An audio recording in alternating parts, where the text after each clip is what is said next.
Breaking down phrasal verbs. Master the art of English conversation. Hello everyone. Welcome to another episode of our English language learning series. Today, we're going to delve deep into the world of phrasal verbs. Phrasal verbs can sometimes be a tricky part of the English language, but they are incredibly important to understand if you want to sound like a native speaker. So buckle up and let's dive into it.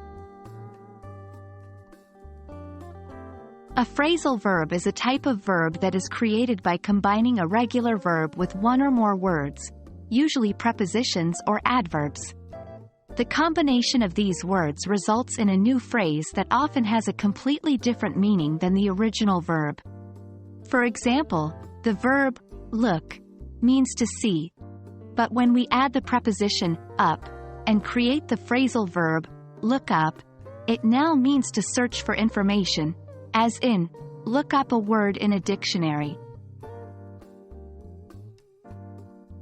Now let's explore some common phrasal verbs and their meanings. 1. Turn on. This phrasal verb means to start a piece of equipment or machinery, for example, turn on the light. 2. Break down. This means to stop functioning, typically used for machines, as in, my car broke down on the way to work. 3.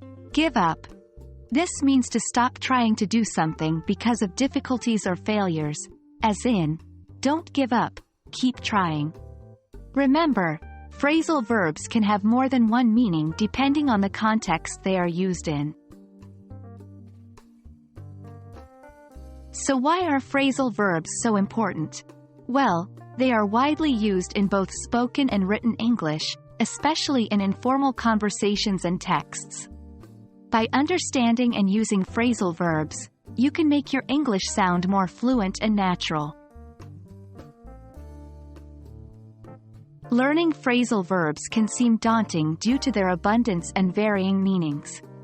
However, there are a few strategies that can make this task easier. 1. Contextual learning. Try to learn phrasal verbs in context. Reading them in sentences or hearing them in conversations can help you understand their correct usage. 2. Grouping. Group phrasal verbs by the keyword. For example, learn all the phrasal verbs that use turn or take together. 3. Practice.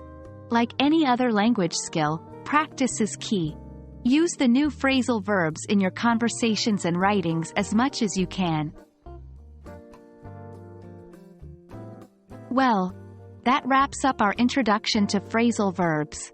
I hope you found this lesson helpful and now have a clearer understanding of what phrasal verbs are, how they're used, and how to learn them effectively.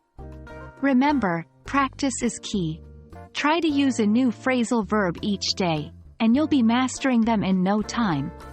See you in our next video. Happy learning!